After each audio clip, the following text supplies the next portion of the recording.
Rudolfa Blaumaņa novele Sapnis. It kā piekusis, maigs vējš lēnām laidās pār kalnu. Pie bāli zilām debesīm spīdēja mēnesis, un pavasara nakts rosīgās dzīves un slepenās darbošanās paklusās, pusnoslēpumainās skaņas jaucās ar jautro troksni, kas reizēm diktāk, reizēm klusāk pa mājas vaļējiem logiem līdz ar lampu uguns sarkano gaismu plūda laukā.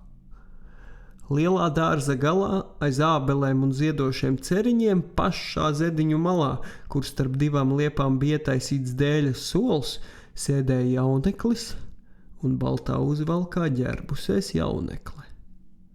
Viņš bija atspiedies pret liepu un lūkojās rokas pār galvu tās zaros.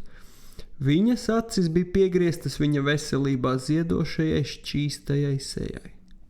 Tāļumā pogāja lakstīgalas. Abi klusēja. Kādēļ tu īsti uz manām kāzām nāci? Viņa piepeši ievaicājās, kā likās agrāku sarunu turpinot. Tādu gabalu uz svešiem ļaudīm. Visi man prasa, kas tu tāds esot, ar kuru es tik daudz dancojot. Gribēju krietni izpriecāties, puisis atbildēja. Zināju gan, ka viņš mani tikai tā, pa garu laiku vien ielūdza. Esam taču ļoti maz pazīstami. Viņš pērk manu labību, tas ir viss.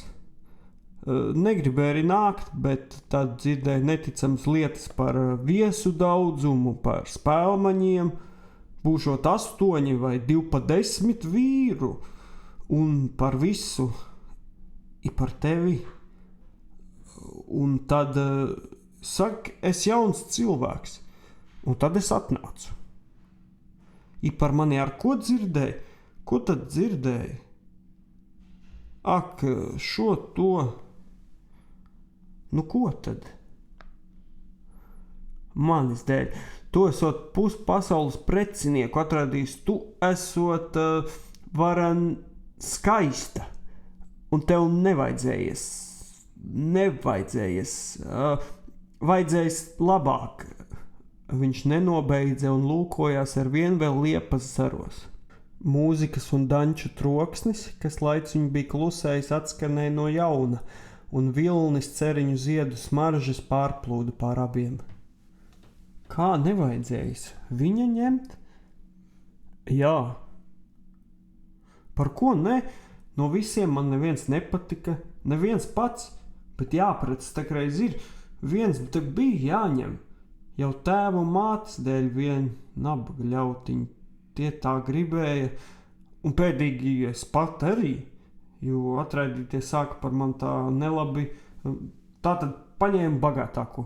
Skaists viņš nav, zināms, bet pēc vīra skaistuma neviens jau arī neprasa. Varbūt, es nezinu, jauneklis nočukstēja. Skaties!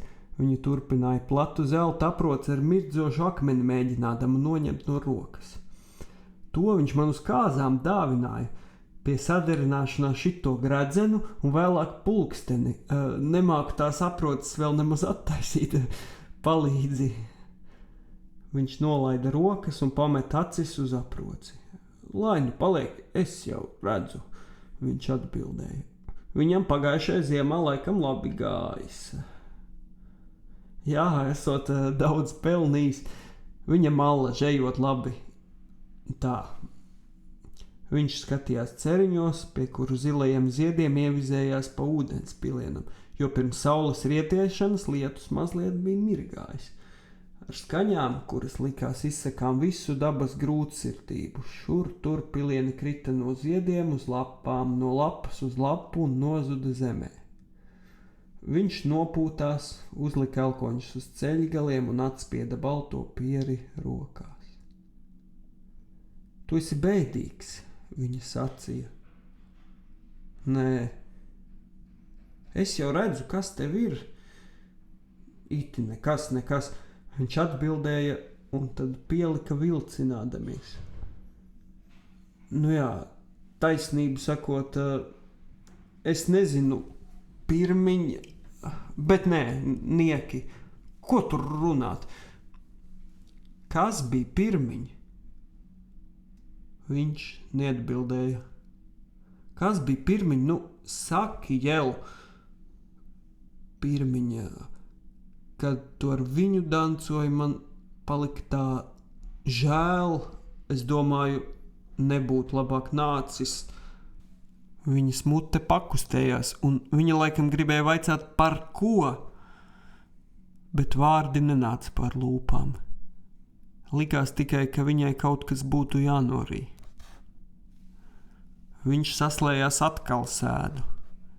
Nakts vīja savus sapņus tāļāk, pie viņu kājām iečaukstējās vietvietām pa lapiņai, tāļumā ar vien vēl lakstīgalas pogāja saldi. Mūzika un dancošana istabā piepeši bija rimuse, tikai paklusu balsu juceklis, līdzīgs bišu dūkšanai atsitās viņa ausīs. Viņš nolaida roku uz sola. Lēnām tā tur kaut ko likās meklējam. Nezinu, vai manis jau negaida, viņa iesacījās. Maigais vējiņš pakustināja liepu lapas, jaunu arumu zāles un ceriņu ziedu smarža vēlās pār viņiem. Viņu pirksti sadūrās un raustījās. Tad viņš uzlika savu roku uz viņas, viņa to neatvilka atpakaļ. Nezinu, vai manis jau negaida. Viņa tikai kā bezspēcīgi atkārtoja. Viņš atkal nesacīja nekā, bet pagriez galvu un ieskatījās viņai acīs. Viņa dziļāk sāka elpot. Tā viņa sēdēja brīdi uz mēneša apspīdētā sola. Tad viņš satvēra arī viņas otru roku. Kad tu zinātu, viņš tikko dzirdam murmināja, kad tu zinātu, cik ļoti, cik ātri, tā uzreizi, cik ļoti.